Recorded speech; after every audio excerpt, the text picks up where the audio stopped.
उस समय की बात है जब सूरज ढलने को था। संध्या अपनी सुनहरी चादर बिछा रही थी और हल्की हल्की ठंडी हवा गंगा नदी के जल को छूकर बह रही थी। राजा शांतनु शिकार खेलते खेलते गंगा नदी के किनारे आ पहुंचे। जंगल के बीचों बीच बहती यह नदी मानो धरती की सबसे पवित्र धारा थी। सूरज की किरणें नदी के जल पर पड़ रही थीं और उन्हीं किरणों के बीच एक स्त्री खड़ी थी, गंगा। उसका रूप अद्वितीय था। गंगा के समान निर्मल, चंद्रमा के समान शीतल और कमल की पंखुड़ियों के समान कोमल। उनके आंचल की सफेदी मानो नदी की लहरों से मिलकर स्वर्ग का प्रतिबिंब बना रही थी। राजा शांतनु वहीं ठहर गए। उनकी दृष्टि उस स्त्री पर जमी रह गई। यह केवल आकर्षण नहीं था, यह प्रेम था जो पहली ही नजर में उनके हृदय को छू गया था। गंगा ने भी राजा को देखा। वे कोई साधारण पुरुष नहीं थे। उनका तेज, उनकी राजसी मुद्रा और उनकी आंखों में गहराई मानो किसी योद्धा की दृढ़ता और किसी प्रेमी की कोमलता एक साथ समाई हो। कुछ क्षणों तक दोनों एक दूसरे को निहारते रहे। समय जैसे थम गया था। राजा शांतनु गंगा के पास गए और बोले, आप कौन हैं? मैंने आपको पहले यहां कभी नहीं देखा। आपका रूप तो साक्षात स्वर्ग की अप्सराओं को भी लज्जित कर सकता है। गंगा मुस्कुराई। महाराज, गंगा का प्रणाम स्वीकार करें। क्या आप मुझे जानती हैं देवी? आपको कौन नहीं जानता महाराज। आप हस्तिनापुर के राजा शांतनु हैं। तो क्या तुम भी मेरे लिए वही महसूस कर रही हो जो इस समय मैं तुम्हारे लिए कर रहा हूं? गंगा हल्की मुस्कान के साथ राजा शांतनु की ओर देखती हैं।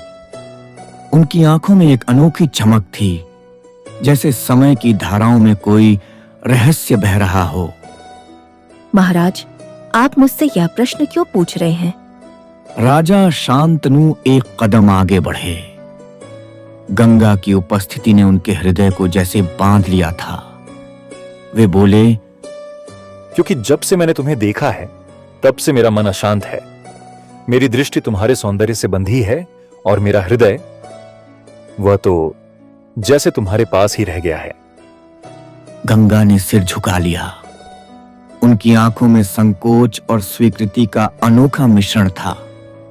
क्या आप मेरी पत्नी बनेंगी? शांतनु की आवाज में प्रेम था, अनुराग था।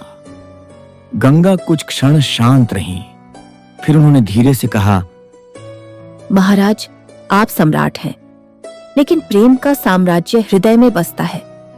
यदि आपके हृदय में मेरे लिए प्रेम का दीप जल चुका है तो जान लीजिए वह लौ मेरे हृदय में भी जल चुकी है। राजा शांतनु के चेहरे पर एक मुस्कान खिल उठी। उन्होंने गंगा का हाथ थामने के लिए हाथ बढ़ाया, लेकिन तभी गंगा ने हल्के से पीछे हटते हुए कहा, परंतु महाराज, प्रेम केवल स्वीकृति नहीं होता, उसमें त्याग भी समाहित होता है। यदि आप सच में मुझसे विवाह करना चाहते हैं तो आपको मेरी एक शर्त स्वीकार करनी होगी। राजा शांतनु चौंक गए, लेकिन उनका प्रेम इतना प्रबल था कि उन्होंने बिना हिचकिचाए कहा, जो भी शर्त हो मैं उसे स्वीकार करता हूं।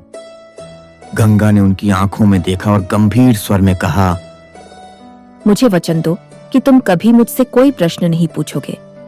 जो कुछ भी मैं करूं उस पर संदेह नहीं करोगे।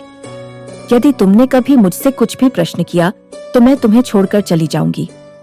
राजा शांतनु कुछ क्षण मौन रहे, लेकिन प्रेम की शक्ति ने तर्क को पराजित कर दिया। मैं वचन देता हूं, उन्होंने दृढ़ स्वर में कहा। गंगा मुस्कुराई। ये मुस्कान प्रेम की थी, लेकिन उसमें नियति की छाया भी थी। समय बीता। गंगा और शांतनु का विवाह हुआ।